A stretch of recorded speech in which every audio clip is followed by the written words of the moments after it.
Good morning. How are you doing? Good morning, everyone. Happy Friday. Happy sunny Friday. Leopard print today. We're rocking the leopard print today. Yeah, not planned. The amount of times we do these Savvy Says and two of us always turn up like wearing nearly the same things. Oh, we didn't even do a memo. It's still Yeah, there. I know. We're obviously just on the same vibe. Of course, yes. How are you? I'm good, thank you. Yes, sunny shining. It's Friday. What's not to like? Brilliant. Yeah, we've just been discussing taking gin down to the park. Oh, yeah. Hidden in coffee cups. Yeah. Those are the sort of important backstage conversations that we have. Absolutely. So, please comment and say hi, everybody, if you're watching. It would be lovely to see who's here. And to start with, it is my great pleasure to introduce Katja to the team. Good morning, everyone. Hope you're all well on this sunny Friday. So I'm Katja, and some of you might know me, but I've joined Kate and the girls in Selling Savvy about a month ago now, and loving it, obviously. Part of the furniture already. Yeah, as you can see. Yeah, exactly. Yeah.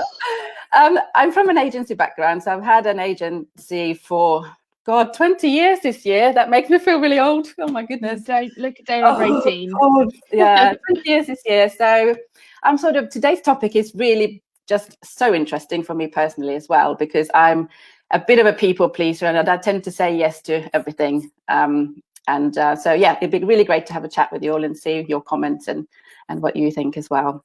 So yeah, that's me. Definitely. Well, welcome. So lovely to have you. Nice to have you on the team. So Katja is doing business development in Sussex and Kent. So down south. Down south suburb, more southern than us all. So yeah, wonderful to have you here. And it's been a month already. We have such a busy Savvy schedule that the only one we could fit in was a month after you started. So yeah, it's nice to finally be here.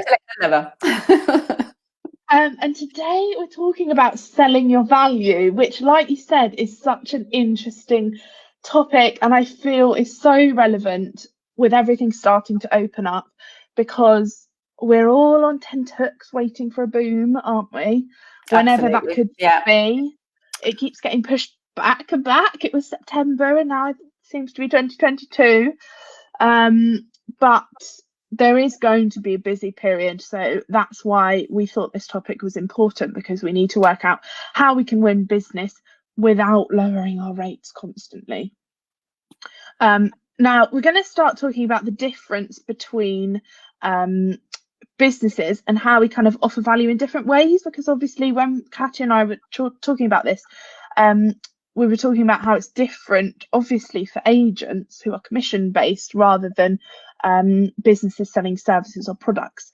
Please do shout away in the comments with any of your thoughts or opinions or anything. Hi, Matthew's watching. Morning, Amanda. Hi, Faye. Hi, lovely ladies. Blue. So the differences between selling value as a venue or hotel and as a supplier is really, really different as an agent. So in terms of venues and hotels, we're really trying to prove that experience, and even more, over the last year, everything's been virtual, as we know.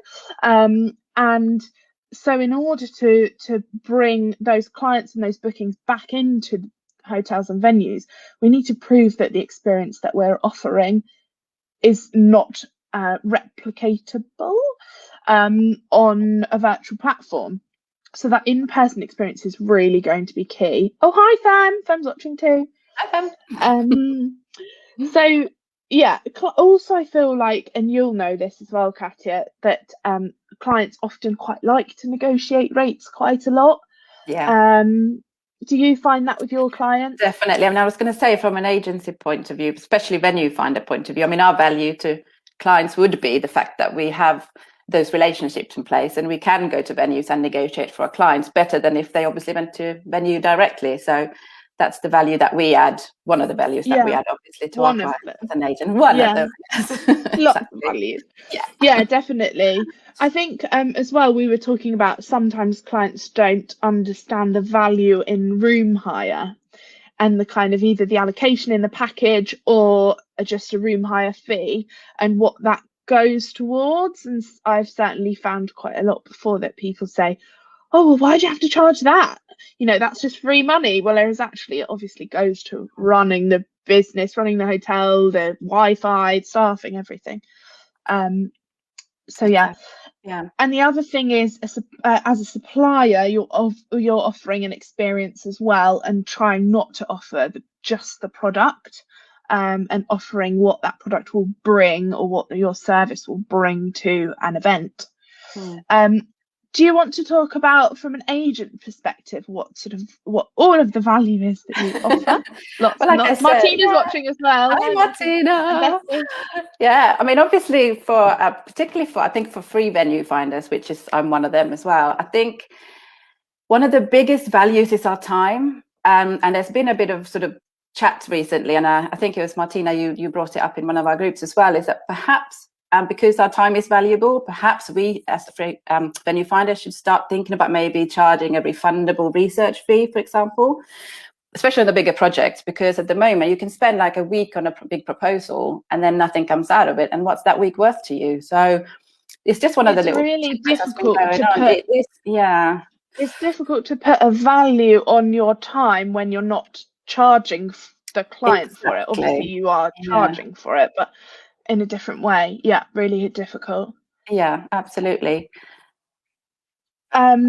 Jill saying, morning, Martina, go for it. Katja mentioned the admin fee. Yeah, let's bring it in. But we were talking, weren't we, Katja, about, you may have had the same conversation with Martina, how that may need to be an industry-wide thing. Yeah, it would be quite difficult. Say one agent did it and the other didn't, and the next one didn't. So I don't know really how that would work. But also, I mean, some projects maybe wouldn't apply to, like if it's just a quick venue find for a dinner venue or something. Obviously, that wouldn't. I mean, I wouldn't feel comfortable doing it then. But if it's like a week-long conference internationally that will take me a week to do, then I think it'd be fair enough to start doing that, really. But, yeah. Food for thought. Fem's got a really interesting point about wording. If we're speaking of worth, I don't think we should call it free venue finding, because we do get paid for it. That's true, actually. Yeah. Good point. Absolutely good point. I've spoken to a few agents in the past, pre-COVID, to be fair, and they were saying that exact thing. They never say that they're free. They say we don't charge you for our services. Or something, because the word free as well comes with a lot of connotations. It decreases your value instantly, doesn't it? Yes, indeed. Yeah, and your worth, like Fem just said. So it kind of makes. It's a very good value point. And Fem's put, the venues wouldn't call it free. It comes out of their pocket.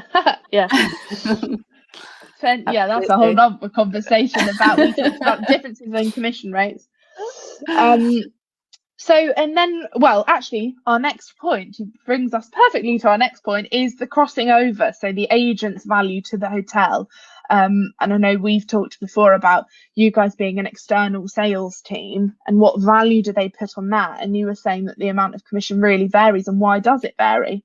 That's true, actually. Yeah, why do some hotels pay 8% net and then some hotels pay 12%? I don't know. But because...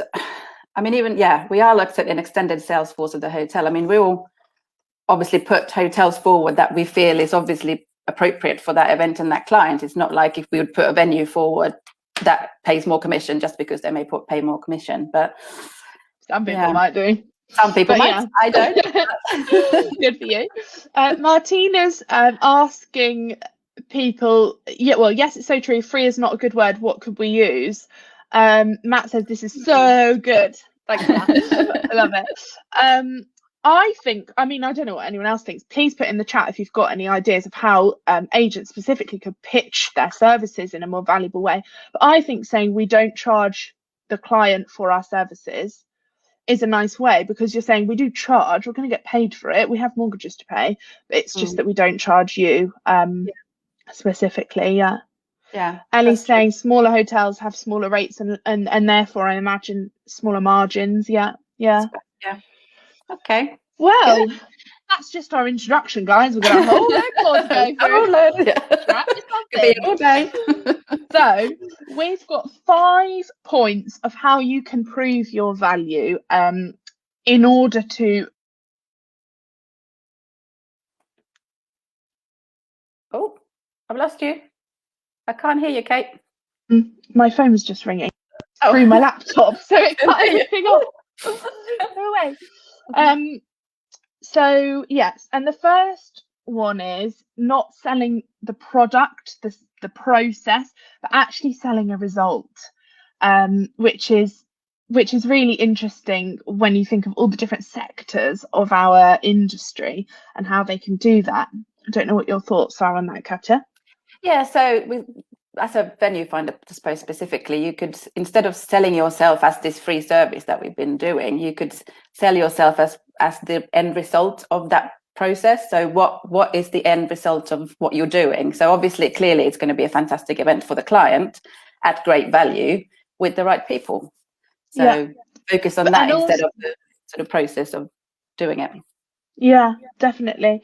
And I think what we were saying as well is that the hotels, venues and suppliers will be selling the end result, which is the experience, a wonderful event. And we were saying in terms of different types of events, so if it's a training day, for instance, the result of that will be very different from an internal sales and marketing conference. So the results of a training day could be your team go away having absorbed all the information, wanting to make changes in the business, having learned a lot and being able to retain that information. That's really why the client's booking the event.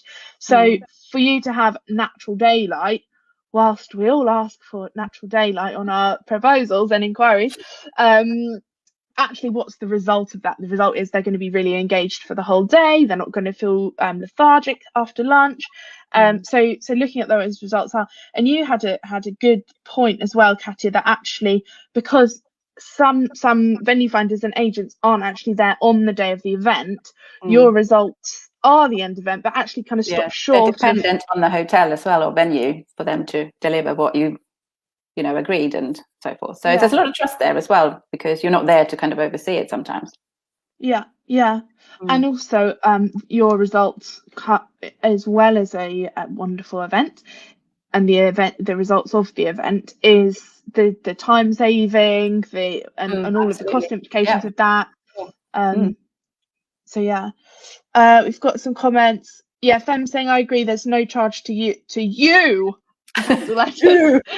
But don't worry, somebody's paying me. Love that.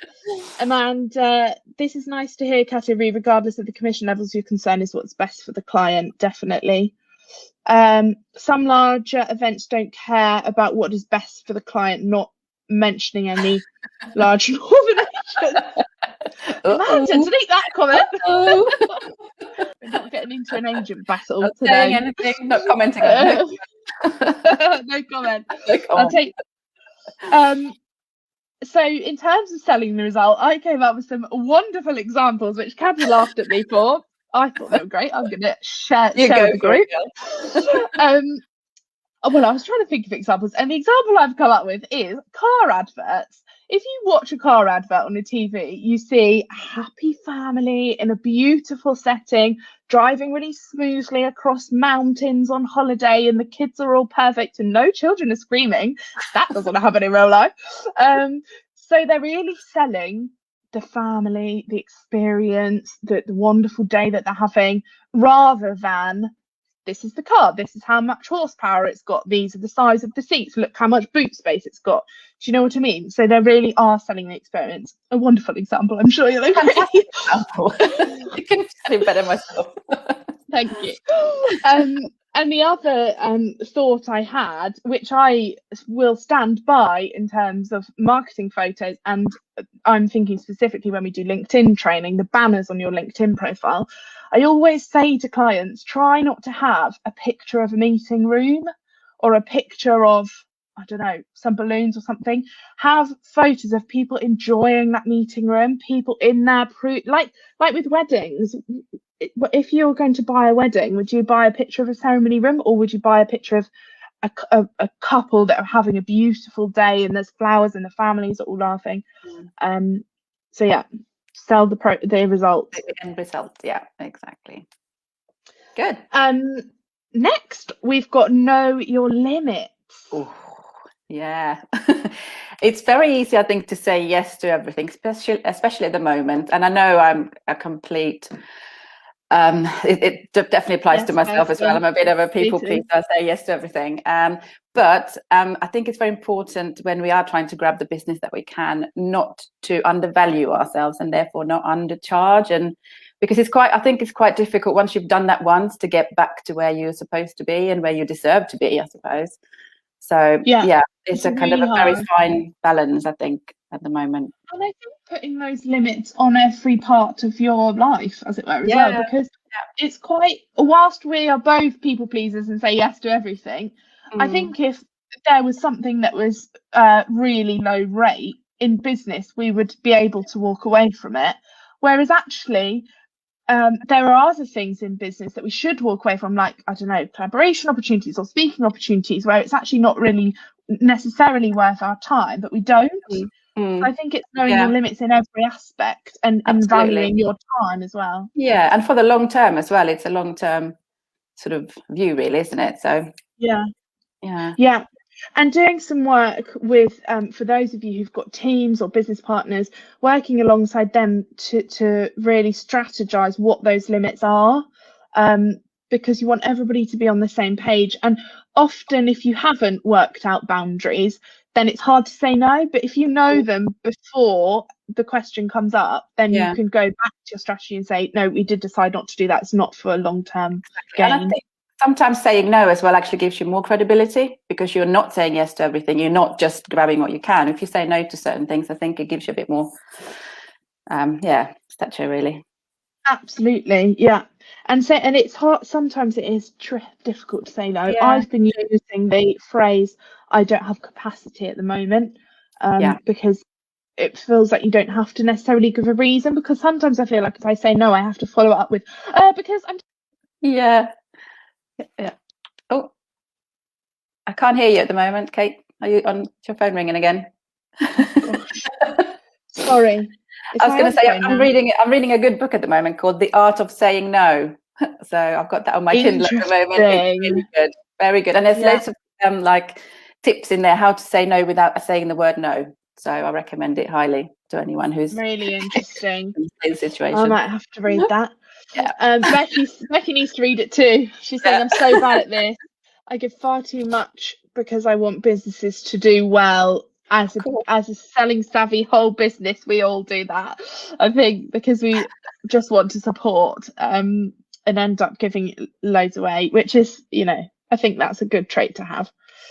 So be empowered to say no by having a strategy, increase credibility and the value long term. I really like that one. Amanda's saying, who's the author of that book? Can you remember? I can't remember. I'll just put it in the chat after. I'll put it in the chat after. Yeah, absolutely. Yeah. Kat saying, I'm so bad at saying no. I don't know what it is, but a lot of people are. Martina's saying no is very powerful in business and personal. Absolutely. I think if we give ourselves a break and allow ourselves to say no sometimes, then it can be quite liberating, I think. So you're right. So our next point is about proving your expertise, which again I really like, and we do a lot of work with clients on this in terms of like content marketing and LinkedIn and social media, and it goes really nicely with the agent discussion that we were just having about the commission model, and proving to clients that, well, I've got here, you get what you pay for, but I guess that the client isn't paying. The hotel is getting a lot for a small amount of commissions occasionally, though, sometimes. Yeah, I mean, this is obviously, we've got another, this is probably going into your next point about offering the pricing options, but that's what I was going to say, that you always, I mean, you get what you pay for. So if you offer client option A, B, and C in different price brackets, for instance, they can see that they will get what they pay for in that respect. I think with venue finders and agents, the client, they get what they pay for in terms of our time and our expertise and our relationships with hotels as well, because a corporate client might not have the same network of contacts that we have. So that's what they pay for. Well, that's what they use you for.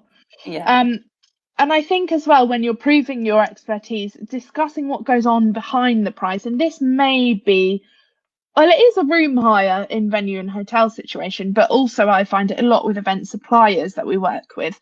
And I'm going to shout out to Amy, my lovely peanut balloon decor lady. Don't know if she's watching, but she is a balloon decor expert. Incredible things, creations that she comes up with.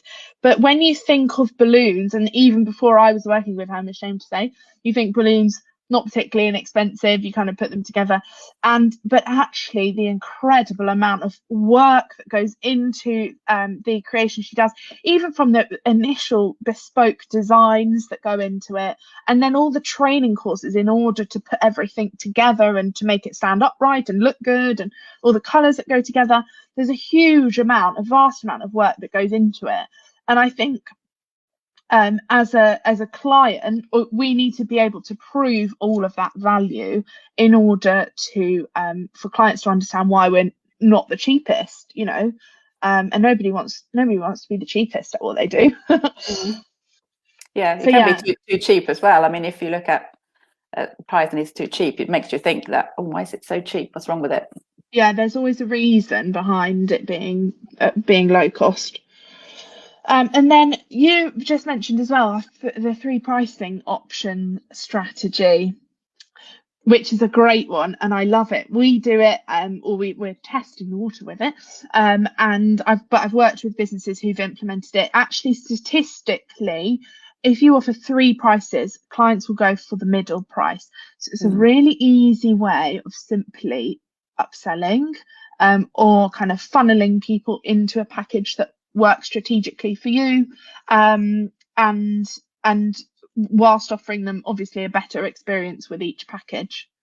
So yeah, and you were saying that you tend to do that with your clients as well. Sort of 3 price options, even if it's like we were talking yesterday, if it's in the same hotel brand, for instance, under that hotel brand they have obviously generally got 3 different sort of price points of their hotels. So even that is always quite an interesting thing to put forward, because sometimes the end client doesn't actually know about these sort of different levels of hotels or venues. So yeah, definitely, and that's why they want you on board to help them. Exactly. So we've got one more point, but please do shout in the chat if anybody. Kat's found the book. So excellent. Well, thanks. Brilliant. Fantastic. Please do put in the chat box if you've got any questions or any thoughts on this topic, a really juicy topic to go through, especially with us all starting to open up again. And our last point is showing how you add that value. So, and this is a kind of, if you're being batted, or for venues and hotels and suppliers, if you're being batted about against competitors, then how are you going to be adding a better experience than maybe the venue down the road or something? And that ties in really nicely with discussing the end result and what you're delivering for that event, and then also about a bit of having some confidence. I think having confidence in your price, in your product, in how you sell, in your relationships is probably an underrated sales technique. I think also like adding value. I mean, I always obviously try and show cost savings to the client in my proposals, but understandably, if a hotel or venue can't lower their rates anymore, which is fair enough, if you can offer some kind of added value instead of lowering the price, and you could put in like, oh, you can have a 1 hour free drinks reception, or you can have some free AV or something, then that's definitely there to obviously help as well, rather than just lowering the price all the time. So yeah, definitely seeing what you can offer, and we do workshops on added values and tradables as well, and I think it's working out what you can offer, like you say, that's not going to affect the bottom line too much, but that's actually bespoke to the client, or so a tradable is something that's of high value to the client, low cost to the business. So we work with clients on pulling together lists per market segment of what's relevant, and then as you're talking to clients, you can see them on the wall or whatever and think, oh, okay, that works really nicely, rather than as your standard We'll give you free bacon Yeah. rolls with your tea and coffee. Yeah. Great. So does every Lovely. hotel. Becky says, yes, adding value instead of always discounting that relates to their needs, of course. Becky, you hit the nail on the head. Love it. And then do you want to just talk about your value that you add in terms of cost savings? Because we discussed that as well, didn't we? Cost savings, yes. I mean, I always, in my proposals to clients, I always give them obviously the 3 or 4 price options, but also show how much. I mean, sometimes it's difficult, but I try and show how much of a saving I've made them because of my relationship through with the you. hotel. Exactly. But and then we again, talked. Yeah, you don't want to obviously. I don't expect hotels to just kind of cut their rates, because that's obviously not ethical or fair anyway. But if you can just show some kind of either, you know, cost saving on a DDR or added value, rate, or added value, yes, exactly. Then. And we talked when we first discussed this, I was like, but hotels give their rack rates out and they never sell at those prices. Nobody ever sells at a rack rate. No. So yeah, just obviously be mindful of that. And also I think there is a limit to that cost saving, because it would equally devalue the property if the cost saving was ginormous, because it would look like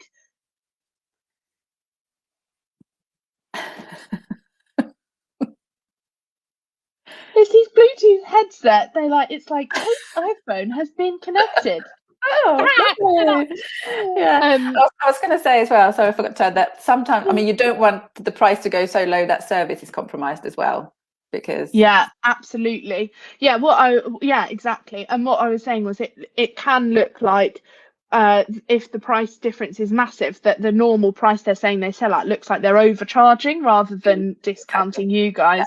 Yeah. And once you've lowered the rate so much once, you know, you're shooting yourself in the foot a little bit, aren't you, for future bookings as well. So. Yeah, Fem's agreeing. I never do a cost saving based on a rack rate. That would be massively overstating the saving. Yeah, exactly. And then it looks a bit ridiculous, doesn't it? Yeah, exactly. Amazing. Oh, here we are. Amanda's got lots to say. I recall informing one client that they should go to the competition if the decision was based on price. Interestingly, a chained hotel. I called after the event to ask how their event was at said competitor.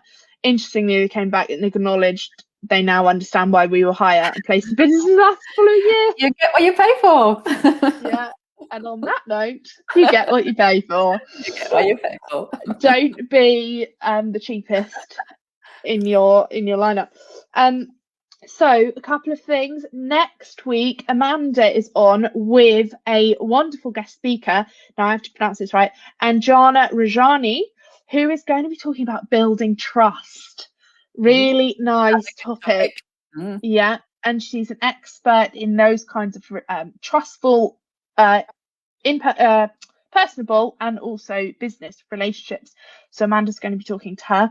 And on Monday, I am on Clubhouse at 9:00 with Lee Cowlishaw, Martin Fullard and Alistair Turner.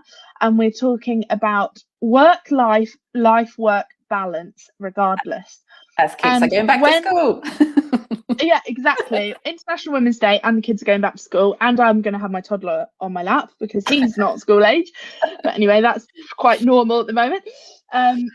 But really interesting. I just wanted to say why Lee chose that title, because I was thinking, what work, life, work. I don't really get it. And she explained it to me this morning, that why do we always say work, life? Because actually life should come first and work come second. So really looking forward to that Clubhouse. It'll be about half an hour. And following that, we're going to be doing a Clubhouse once a month alongside the HBA, which is exciting. Fantastic. Becky's saying, woohoo, last day of homeschooling. Yeah, woohoo. And the sun is out. Oh, the sun's gone away now, but never mind. Thank you, everyone, for watching. Martina, thanks, Lady Brilliant Session. We could go on and on, couldn't we? I know. Maybe we need to do like a longer session in an evening with wine one day. Definitely, we could go on and on about this. That could get quite messy knowing the Selling Savvy team. But anyway, we wouldn't go down that route. No. Hope everybody has a lovely weekend, and we'll see you next week. Have a great weekend, guys. Thanks so much. if you want to rewatch, it goes up onto the YouTube as well, remember? So follow our YouTube channel and all of the stuff's on there. Great. Thank you. See you later. Thanks so much. See you soon. Bye. Bye.